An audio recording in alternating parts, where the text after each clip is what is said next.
Hello बच्चों।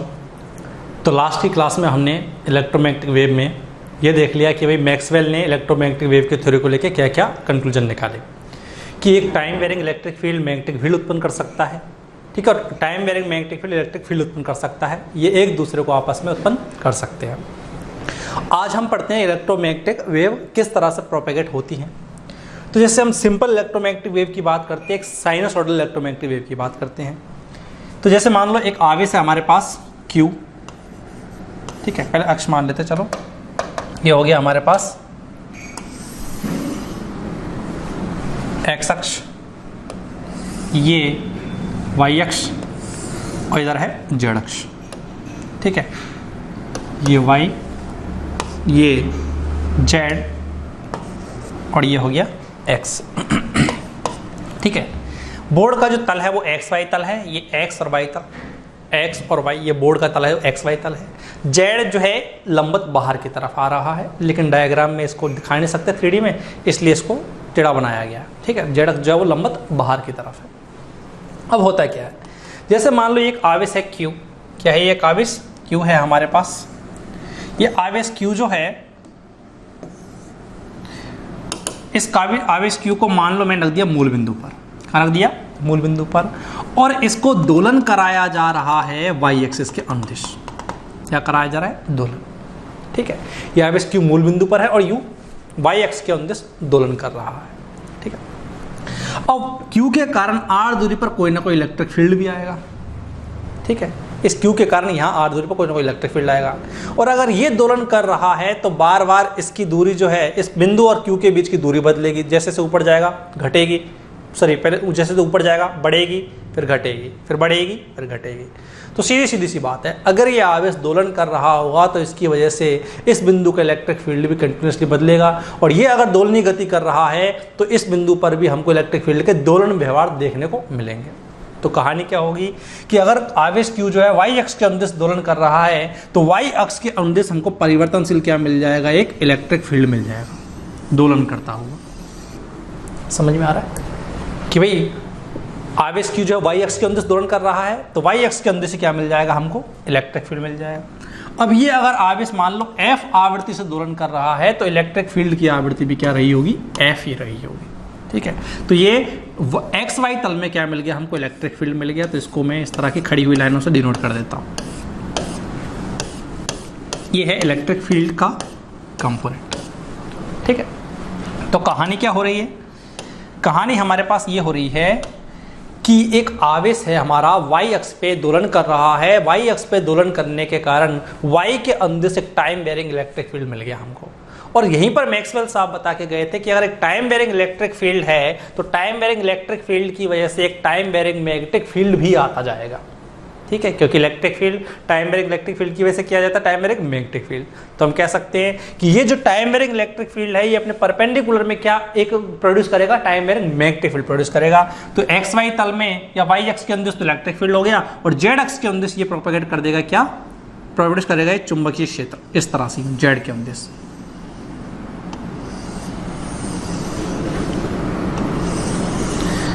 ये Z के अंदर चल रहा है इस तल में। तो कहानी ये हो रही है कि एक्स वाई तल में तो इलेक्ट्रिक फील्ड है, ठीक है, सॉरी हमारे पास एक्स वाई तल में तो इलेक्ट्रिक फील्ड है, वाई के अंदर तो इलेक्ट्रिक फील्ड वेरी कर रहा है, जेड के अंदर मैग्नेटिक फील्ड वेरी कर रहा है, और तरंग जो है ये आपस में एक दूसरे में कन्वर्ट करते हुए आगे बढ़ रही है। तो ये जो है तुम्हारे पास इधर क्या है, ये जेड और एक्स तल में क्या है तुम्हारे पास, चुंबकीय क्षेत्र है, ठीक है। समझ नजर क्या कहानी है। तो कहानी यह है कि भाई आवेश जो है यहाँ पर दोलन करने लगा, दोलन करने की वजह से वाई के अंदर से इलेक्ट्रिक फील्ड आया, और वाई के अंदर से इलेक्ट्रिक फील्ड आएगा तो टाइम वेरिंग इलेक्ट्रिक फील्ड की वजह से जेड के अंदर से क्या आ गया, मैग्नेटिक फील्ड। अब ये इलेक्ट्रिक फील्ड मैग्नेटिक फील्ड में कन्वर्ट होगा, मैग्नेटिक फील्ड इलेक्ट्रिक फील्ड में कन्वर्ट होगा, तो आपस में कन्वर्ट होते होते ये आगे की तरफ तरंग को संचित करते जाएंगे। तो इस तरह से सिंपल हमारे पास क्या होती है, इलेक्ट्रोमैग्नेटिक वेव संचित होती है कि आवेश दोलन करेगा, मतलब एक आवेश अगर त्वरित हो रहा है तो त्वरित आवेश के कारण एक त्वरित हमको क्या मिलेगा, इलेक्ट्रिक फील्ड मिलेगा। टाइम वेरिंग इलेक्ट्रिक फील्ड की वजह से टाइम वेरिंग मैग्नेटिक फील्ड आएगा, फिर मैग्नेटिक फील्ड की वजह से इलेक्ट्रिक फील्ड आएगा, इलेक्ट्रिक फील्ड की वजह से मैग्नेटिक फील्ड, और कन्वर्ट होते होते एक दूसरे में ये ऊर्जा को एक बिंदु से दूसरे बिंदु तक संचित कर देंगे, और इसी ऊर्जा के संचरण को हम कह देंगे इलेक्ट्रोमैग्नेटिक वेव। समझ में आ गया। तो सिंपल प्रोसेस है इलेक्ट्रोमैग्नेटिक वेव संचित होने का। अब कहानी जो है यहाँ पर क्वेश्चन जो बनते हैं कि अगर आवेश Q जो है वो F आवृत्ति से दोलन कर रहा है तो इलेक्ट्रिक फील्ड भी F से दोलन करेगा और चुंबकीय क्षेत्र भी F से ही दोलन करेगा। क्यों? क्योंकि जिस रेट से हमारे पास आवेश दोलन कर रहा है उसी रेट से इलेक्ट्रिक फील्ड वेरी करेगा और उसी रेट से मैग्नेटिक फील्ड वेरी करेगा। तो एक तो क्वेश्चन ये बन गया यहाँ से कि यहाँ दोलन करते हुए आवेश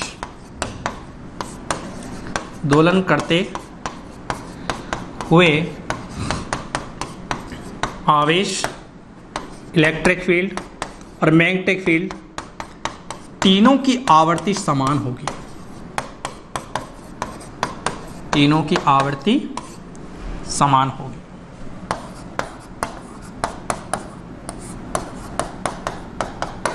ठीक है। इनके अलावा इलेक्ट्रिक फील्ड y के अनुदिश है, मैग्नेटिक फील्ड z के अनुदिश है और तरंग जा रही है x के अनुदिश। तो इधर है तरंग का वेग c, क्योंकि इलेक्ट्रोमैग्नेटिक वेव है तो प्रकाश का वेग, इलेक्ट्रोमैग्नेटिक वेव का वेग बोल दूं एक ही बात है हमारे पास। तो इलेक्ट्रोमैग्नेटिक वेव c वेग से आगे की तरफ गति कर रही है। तो इंपॉर्टेंट पॉइंट ये भी है यहाँ पर कि c, e और b म्यूचुअली परपेंडिकुलर होते हैं हमेशा। तो एक इलेक्ट्रोमैग्नेटिक वेव में तरंग का वेग और इलेक्ट्रिक फील्ड और मैग्नेटिक फील्ड तीनों परस्पर लंबवत होते हैं। परस्पर क्या होते हैं? लंबवत होते हैं। ठीक है। और यहीं पर कई बार आपको क्वेश्चन पूछा जाता है कि C की डायरेक्शन बताओ। तो C की डायरेक्शन जो हम हमेशा ज्ञात करेंगे, C की दिशा हमेशा E क्रॉस B की दिशा में होती है। परपेंडिकुलर तो है ही, लेकिन C की दिशा हमेशा किधर होगी? E क्रॉस B की दिशा में होती है। ठीक है। जैसे यहीं अगर बात करूं तो E किधर है? ऊपर। मैग्नेटिक फील्ड किधर है? बाहर। तो E क्रॉस B, E तो हो गया ऊपर की तरफ और मैग्नेटिक फील्ड किधर है? बाहर की तरफ। तो E क्रॉस B जो आएगा तुम्हारे पास इधर आ जाएगा हमारे पास प्लस x की तरफ।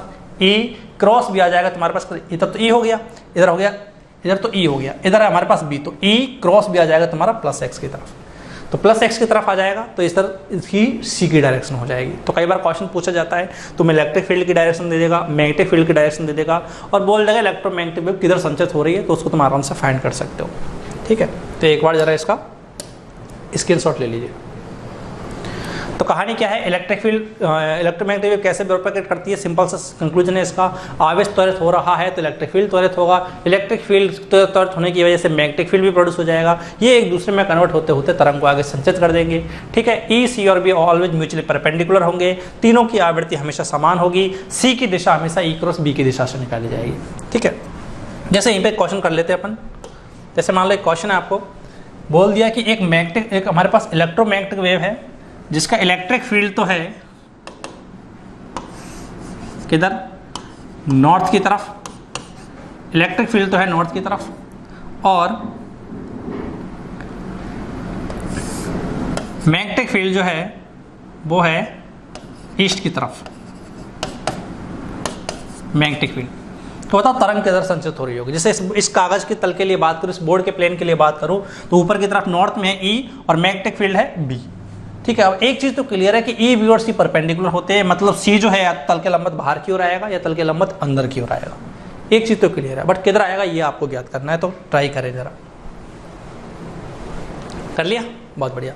अब एक चीज तो क्लियर है कि E, B और C परपेंडिकुलर होंगे तो E इधर है, B इधर है, तो C या तो बाहर आएगा या अंदर आएगा। अब आएगा किधर? तो C की दिशा होती है ऑलवेज E क्रॉस B की दिशा में। तो E क्रॉस B मतलब तल के अंदर की तरफ रहा होगा यहाँ तरंग की दिशा। तरंग जो है वो तल के लंबवत अंदर की तरफ जा रही होगी, तो अंदर रहा होगा यहाँ C रहा होगा। समझ में आ गया? सिंपल फर्जी क्वेश्चन है, आराम से कर सकते हो। दिमाग में रखना, इलेक्ट्रोमैग्नेटिक वेव की जब भी हम दिशा निकालेंगे संचरण की तो E क्रॉस B से निकालेंगे। क्लियर? बहुत बढ़िया। यहीं पर अगर हम देखें आगे कि इलेक्ट्रिक फील्ड जो है वो y के अनुदिश वेरी कर रहा है, मैग्नेटिक फील्ड है वो z के अनुदिश वेरी कर रहा है। मान लो इलेक्ट्रिक फील्ड का जो आयाम है वो है E0 और मैग्नेटिक फील्ड का जो आयाम है वो मान लो है B0। तो अगर इनकी तरंग समीकरण लिखूं तो तरंग समीकरण कुछ इस तरह की आएंगी। इलेक्ट्रिक फील्ड की समीकरण आएगी E/, क्योंकि y के अनुदिश बदल रहा है, वो आएगी E0 sine omega t minus kx, क्योंकि प्लस x की तरफ ट्रांसफर हो रही है। और B की समीकरण आएगी z के अनुदिश है तो B0 sine omega T minus के एक्स, क्योंकि ये भी इसी की दिशा में जा रही है। ठीक है, ये बेसिक समीकरण हो गई। यहीं पर एक और जो रिजल्ट निकलता है, जो हमारे पास जिस पे क्वेश्चन पूछे जाते हैं एकदम सिंपल क्वेश्चन, वो आते हैं तरंग के वेग के ऊपर। तो तरंग का जो वेग होता है ये c, ये होता है हमारे पास इलेक्ट्रिक फील्ड का परिमाण अपॉन मैग्नेटिक फील्ड का परिमाण, इनकी पीक वैल्यू का रेशो होता है। ठीक है, तो कई बार इस पर सवाल पूछे जाएंगे। क्वेश्चन में तुम्हें दे देगा, बोल देगा एक इलेक्ट्रोमैग्नेटिक वेव के लिए कि हमारे पास इलेक्ट्रिक फील्ड का आयाम इतना है, मैग्नेटिक फील्ड का आयाम इतना है, तो बताओ तरंग का वेग कितना है। या फिर इलेक्ट्रिक फील्ड का आयाम दे के मैग्नेटिक फील्ड का आयाम दे देगा, तरंग का वेग हमको पता ही होता है, निर्वात में कितना होता है 3 × 10⁸ मीटर पर सेकेंड। तो इस पर भी एक फर्जी क्वेश्चन बनता है, तो दिमाग में रखना ये चीज़, कई बार पूछ लेता है। और सिंपल फार्मूला बेस्ड चीज़ है, अगर हमें फार्मूला आता है तो हो जाएगी, वरना नहीं होने वाली है। और लगेगा भाई कि एकदम फर्जी सा सवाल और एकदम कोई लॉजिक जैसी चीज़ लगने वाली है कुछ नहीं इसमें लॉजिक। ठीक है, तो दिमाग में रखना इलेक्ट्रोमैग्नेटिक वेव का वेग कितना हो जाएगा हमारे पास, c = E0/V0 होता है। ठीक है, तुमने ये भी पढ़ा है कि इलेक्ट्रोमैग्नेटिक वेव या प्रकाश का वेग होता है 1/√μ0ε0। यहाँ पर μ0 और ε0 क्या है? μ0 है हमारे पास निर्वात की चुंबकशीलता और ε0 क्या है? निर्वात की विद्युतशीलता। ठीक है, इसको भी अभी ड्राइव कराऊंगा मैं। अभी दिमाग में रखना कि किसी भी तरंग का अगर हम बात करें तो किसी भी तरंग के जो वेग होता है हमारे पास इलेक्ट्रोमैग्नेटिक वेव का, वो होता है इलेक्ट्रिक फील्ड का मैग्नीट्यूड अपॉन मैग्नेटिक फील्ड का मैग्नीट्यूड। ठीक है, इलेक्ट्रिक फील्ड की peak value upon magnetic field की पीक वैल्यू। तो यहाँ से इनको रिलेशन आपस में हम कन्वर्जन कर सकते हैं। ये भी स्क्रीनशॉट ले लो जरा, ले लिया। इसको क्वेश्चन नहीं कराऊंगा, तो सिंपल फॉर्मूला बेस्ड क्वेश्चन आप आराम से कर सकते हो। यहीं पर अगर हम एक चीज़ समझें कि भाई c की वैल्यू 1/√μ0ε0 कैसे है, उसकी मैं बात कर लेता हूँ। तो हमने यहाँ देखा कि इलेक्ट्रिक फील्ड जो था वो मैग्नेटिक फील्ड में कन्वर्ट हो रहा था और मैग्नेटिक फील्ड वो इलेक्ट्रिक फील्ड में कन्वर्ट हो रहा था। तो ये जो इलेक्ट्रिक फील्ड और मैग्नेटिक फील्ड है, दोनों ही साइनसॉइडल वेव बनाते जा रहे हैं। तो ये इक्वली एनर्जी का क्या करते हैं, शेयर करते हैं, कि जितनी एनर्जी मैग्नेटिक फील्ड रख रहा होगा उतनी ही एनर्जी इलेक्ट्रिक फील्ड रख रहा होगा। ये बराबर बराबर एनर्जी शेयर करते हैं। और अगर इनकी एनर्जी बराबर बराबर है तो मतलब इनकी एनर्जी डेंसिटी भी बराबर होगी। तो मैं कह सकता हूँ एनर्जी डेंसिटी अगर मैं लिखूँ, ऊर्जा घनत्व अगर मैं लिखूँ एनर्जी डेंसिटी किसकी, इलेक्ट्रिक फील्ड के कारण, और एनर्जी डेंसिटी मैग्नेटिक फील्ड के कारण भी बराबर होंगे। कि भाई इलेक्ट्रिक फील्ड और मैग्नेटिक फील्ड जब दोनों ही बराबर बराबर ऊर्जा शेयर कर रहे हैं तो दोनों के लिए डेंसिटी भी क्या होगी, बराबर होगी। अब बराबर है तो इनकी डेंसिटी लिखते हैं। इलेक्ट्रिक फील्ड के कारण जो एनर्जी की डेंसिटी होती है वो हमको पता है कितनी होती है, 1/2ε0 E²। क्लियर है क्या? और यहीं पर अगर मैग्नेटिक फील्ड के कारण डेंसिटी लिखे तो वो होती है B²/2μ0। ये दोनों के दोनों रिजल्ट मैंने ये इलेक्ट्रोस्टैटिक्स से काम में लिया और ये यहाँ से मैग्नेटिज्म से काम में लिया। ठीक है, तो वहाँ पर ड्राइव हो चुके हैं ऑलरेडी। यहाँ से अगर मैं देखूँ तो हाफ से तो हाफ गया, तो वैल्यू क्या आ गई, E²/B² की वैल्यू आ गई 1/μ0। तो यहाँ से E/B का होल स्क्वायर आ गया 1/μ0ε0।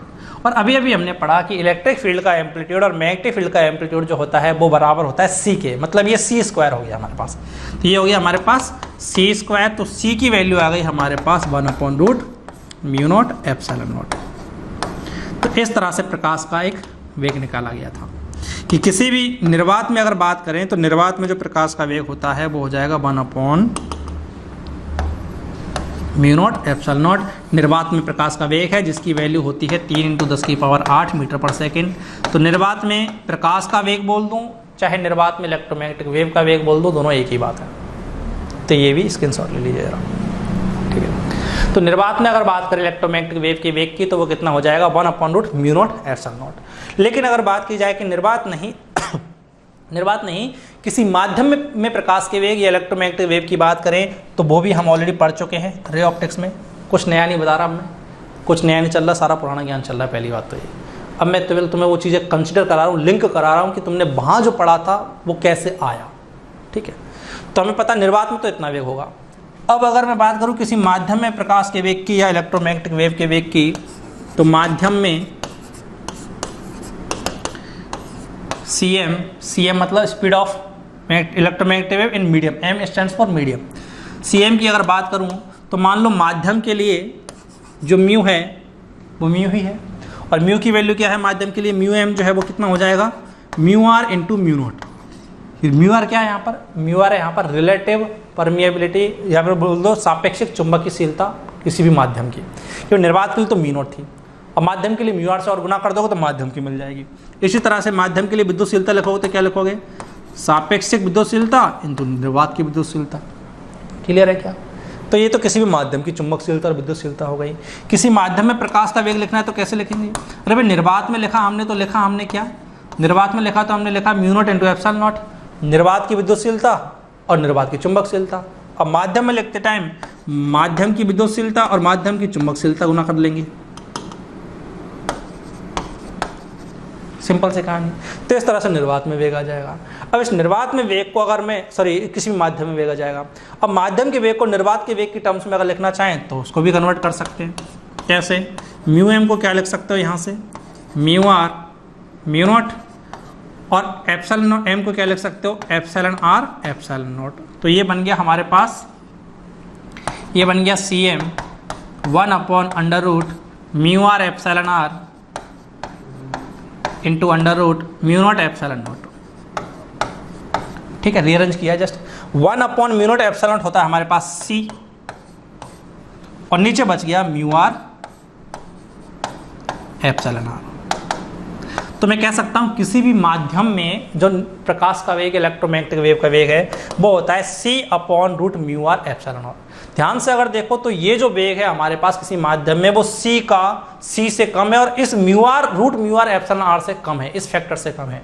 ठीक है, तो इस फैक्टर को मैं नाम दे देता हूं कि Cm की वैल्यू जो होगी किसी माध्यम में होगी CY म्यू। CY म्यू की जगह चलो n नाम दे देते हैं, CY n होगी, जहाँ n जो है वो है √ म्यू आर एप्सिलॉन आर। और ये तुमने ऑलरेडी पढ़ा हुआ है कहीं, याद करो कहाँ पढ़ा हुआ है, कि किसी भी माध्यम में वेग जो होता है, वो प्रकाश का वेग जो होता है वो C/n होता है। n फैक्टर से क्या हो जाता है, n फैक्टर से कम हो जाता है। ये हमने पढ़ा है रे ऑप्टिक्स में, रिफ्रैक्शन में। रिफ्रैक्शन में हमने पढ़ा है कि किसी भी माध्यम में प्रकाश का वेग अगर बात करें तो n फैक्टर से कम हो जाता है। वो n फैक्टर होता है उसका अपवर्तनांक, रिफ्रैक्टिव इंडेक्स। क्लियर है क्या? कि अगर हम बात करें किसी माध्यम का अपवर्तनांक अगर 2 है तो उसमें प्रकाश का वेग C/2 होगा, 2 फैक्टर से कम हो जाएगा। तो इस तरह से तुमने एक अपवर्तनांक की वैल्यू भी फाइंड कर ली।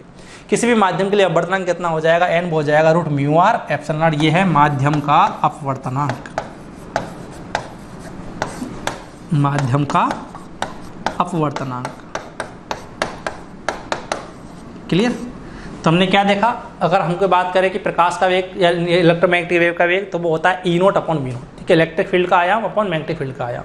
ठीक है, अगर म्यू और एप्सिलॉन की बात करें तो निर्वात में वेग होता है 1/√ mu naught epsilon not. Value होती है 3 × 10⁸ मीटर/सेकंड। किसी माध्यम में निकालना तो वेग हो जाएगा C/n, जहाँ पर n अपवर्तनांक होता है हमारे पास। तो सिंपल कहानियाँ हैं, खास बड़ा काम नहीं किया है। स्क्रीनशॉट ले ले जरा इसका, पूरे ले लिया। तो इस तरह से हमने बात कर ली कि भाई इलेक्ट्रोमैग्नेटिक वेव चलती कैसे है, साथ में हमने उसके प्रकाश के वेग की भी बात कर ली, एनर्जी की भी बात कर ली कि इलेक्ट्रिक फील्ड और मैग्नेटिक फील्ड जो होते हैं बराबर एनर्जी को शेयर करते हैं। यहीं पर हम थोड़ी सी और बात कर लेते हैं कि इलेक्ट्रोमैग्नेटिक वेव का जो स्पेक्ट्रम होता है, स्पेक्ट्रम में किस तरंग का क्या क्या यूज है। थोड़े से एप्लीकेशन बेस्ड भी क्वेश्चन हो जाते हैं कई बार इस पर। जैसे हमने बात की शुरुआत में बताया था मैंने फर्स्ट क्लास में, इलेक्ट्रोमैग्नेटिक वेव का जो स्पेक्ट्रम है उसमें जो वेव आती हैं वो आती है हमारे पास रेडियो वेव, ठीक है, माइक्रोवेव, इंफ्रारेड, ठीक है, विजिबल लाइट,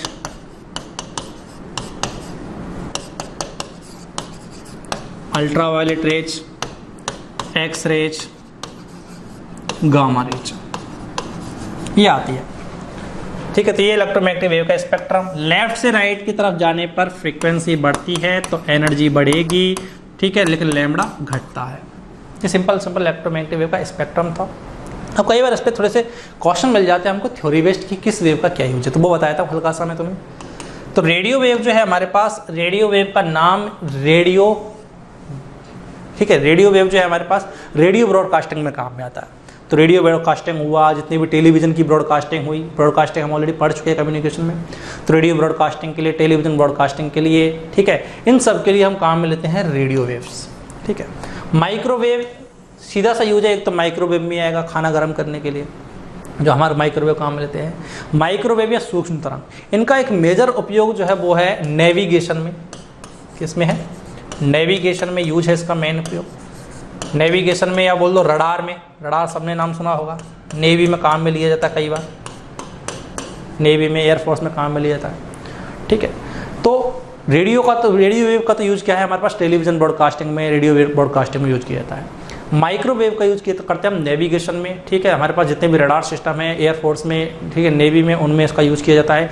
इनके अलावा जितने भी हमारे पास परमाणु हैं, परमाणुओं के अभिलाक्षणिक गुणों का अगर हमको अध्ययन करना है कि ये परमाणु ऐसे गुण प्रकट करेगा, ये परमाणु ऐसे गुण प्रकट करेगा, तो परमाणुओं के अभिलाक्षणिक गुणों के अध्ययन में भी हम माइक्रोवेव्स का यूज करते हैं। तो ये क्वेश्चन पूछ लेता है कई बार, निम्न में से किस तरंग का उपयोग परमाणुओं के अभिलाक्षणिक लक्षणों के अभिलाक्षणिक गुणधर्मों की जांच के लिए किया जाता है, तो वो है हमारे पास माइक्रोवेव। ठीक है, तीसरी है हमारे पास इंफ्रारेड वेव। और ये जो इंफ्रारेड वेव है इनको हम अवरक्त तरंगे भी कहते हैं। ये बेसिकली हीट वेव्स है, बेसिकली हीट वेव्स। कैसे, जैसे हमारी बॉडी से जो हीट निकलती है वो इन्हीं की फॉर्म में निकलती है, इंफ्रारेड या अवरक्त तरंगों के रूप में। ठीक है, तो अवरक्त तरंगों के रूप में हीट वेव निकलती है। तो हमारी जो बॉडी से जो हीट निकल रही है वो अवरक्त तरंगों के रूप में, तो हम इसको देख तो नहीं सकते क्योंकि ये विजुअल रीजन में लाई नहीं करती, उससे कम लैम्बडा है इसका, शरीर से ज़्यादा लैम्बडा, फ्रिक्वेंसी कम है। ठीक है, तो ये विजुअल रीजन में लाई नहीं करती, इसलिए हमको इसको देख तो नहीं पाते, बट इनके काफ़ी सारे यूज हैं। जैसे कि इंफ्रारेड जो वेव है उनको यूज में लेके हमने थर्मल डिटेक्टर बनाए हैं, थर्मल इमेजेस बनाई हैं। ठीक है, कैसे कि कई तरह के एनिमल होते हैं जो हीट सेंसिटिव करते हैं, जैसे कि स्नैक होता है, रात में ट्रैवल करता है। कई तरह के और भी जानवर हैं जो रात में ट्रैवल करते हैं, तो रात में ट्रैवल करते टाइम रोशनी तो होती नहीं जो उन्हें दिखाई दे, तो वो बेसिकली बॉडी से निकलने वाले हीट रेडिएशन जो होते हैं उनको सेंस करते हैं और उनके हिसाब से इमेज बनाते हैं, थर्मल इमेज। ठीक है, तुमने अगर मूवीज में देखा हो तो सांप वगैरह जो होते हैं वो, जैसे कोई भी बॉडी अगर है, यहाँ पर मान लो ये आदमी अगर यहाँ खड़ा है तो इसका चारों तरफ यहाँ पर लाल पीली आग से निकलती हुई दिखाते हैं, तो बेसिकली वो उसकी बॉडी से निकलने वाले थर्मल रेडिएशंस हैं जिनको ये लोग सेंस करते हैं। और इन्हीं चीज़ों को काम में लेके हमने नई चीज़ें बनाई है, थर्मल फोटोग्राफी। ठीक है, या बोलो इंफ्रारेड फोटोग्राफी या फिर इंफ्रारेड इमेजेस, कि हम किसी भी बॉडी की थर्मल इमेज हम इससे ले सकते हैं, उस बॉडी के टेम्परेचर के बारे में, कि भाई जैसे कि अर्थ के लिए थर्मल इमेज की बात करें तो अर्थ का हम थर्मल इमेज के थ्रू अर्थ के किसी भी पॉइंट का टेम्परेचर सेंस कर लेते हैं कि भाई अर्थ के यहाँ पर रेड सा दिखता है, मतलब यहाँ पर टेम्परेचर ज़्यादा रहा होगा, जैसे जैसे तुम सरफेस की तरफ जाते हो वैसे वैसे टेम्परेचर डिक्रीज होता जाता है। तो कुल मिला के किसी भी बॉडी की थर्मल स्टडी में भी इसका यूज है। ठीक है, तो रेडियो का यूज हो जाएगा हमारे पास रेडियो ब्रॉडकास्टिंग में, माइक्रोवेव का यूज किसमें, नेविगेशन, रडार में। इसके अलावा हमारे पास परमाणुओं के अभिलाक्षणिक गुणों के अध्ययन में। इंफ्रारेड का उपयोग आता है हमारे पास बॉडी से निकलने वाली हीट को सेंस करने में। हीट हम खुद भी फील कर सकते हैं, दूसरों की किसी वस्तु की हीट फील कर सकते हैं और दूसरे लोग भी इसी की तरफ फील करने वाले हैं। तो हीट को सेंस करने के लिए यही जिम्मेदार है। हमारी बॉडी से ये हीट की फॉर्म्स में इंफ्रारेड निकलती है, किसी और भी बॉडी से भी निकलती है। इंफ्रारेड फोटोग्राफी में इसका यूज है। विजुअल लाइट आंखों से देखने में काम आता है, सबको पता है इसका यूज तो क्या है। इसके आगे वाले जितने भी वेव्स हैं, अल्ट्रावायलेट, एक्सरेज और गामा रेज, इनकी फ्रिक्वेंसी बहुत ज़्यादा हो जाती है कंपैरेटिवली इनके, तो उनकी एनर्जी भी बहुत ज़्यादा हो जाती है। और इनकी एनर्जी जब इतनी ज़्यादा है तो एनर्जी इतनी ज़्यादा होने की वजह से ये जो वेव है हमारे पास, ये बॉडी के लिए डेंजरस हो जाती हैं। UV rays, X rays, gamma rays, ये तीनों के तीनों रेज हैं हमारे पास बॉडी के लिए डेंजरस हैं, क्योंकि इनकी एनर्जी बहुत ज़्यादा है। एनर्जी ज़्यादा होने की वजह से बॉडी के टिश्यूज़ को ये डिस्ट्रॉय कर सकती है और एक कैंसर का कॉज हो जाती है।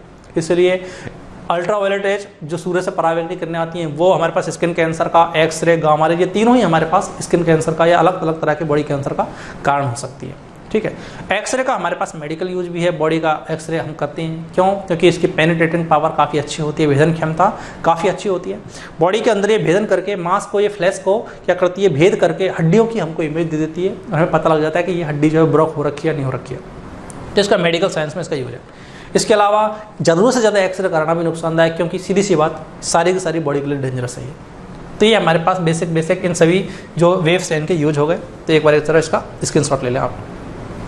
ठीक है, तो आज की क्लास में हमने पढ़ा किया, उसका फिर से रिकॉल करा देता हूँ मैं। आज की क्लास में हमने देखा कि एक आवेश अगर है, कोई आवेश अगर दोलन कर रहा है तो इस दोलन के कारण उसी फ्रीक्वेंसी से इलेक्ट्रिक फील्ड और मैग्नेटिक फील्ड प्रोड्यूस होंगे और तरंग आगे संचित होगी। सी, ई और बी म्यूचुअली परपेंडिकुलर होंगे ऑलवेज, और सी की डायरेक्शन हम निकालेंगे ई क्रॉस बी की डायरेक्शन से। ठीक है, इनके अलावा सी की वैल्यू ऑलवेज होगी ई अपॉन बी, और किसी माध्यम में सी की वैल्यू हो जाएगी सी अपॉन एन, जहाँ एन क्या है, उसका अपवर्तनांक है। साथ में हमने इनका सभी का यूज देख लिया। तो इस तरह से हमारा इलेक्ट्रोमैग्नेटिक वेव जो चैप्टर है, छोटा सा चैप्टर था, ये खत्म हुआ। उम्मीद है आपको समझ में आ गया होगा। Thank you.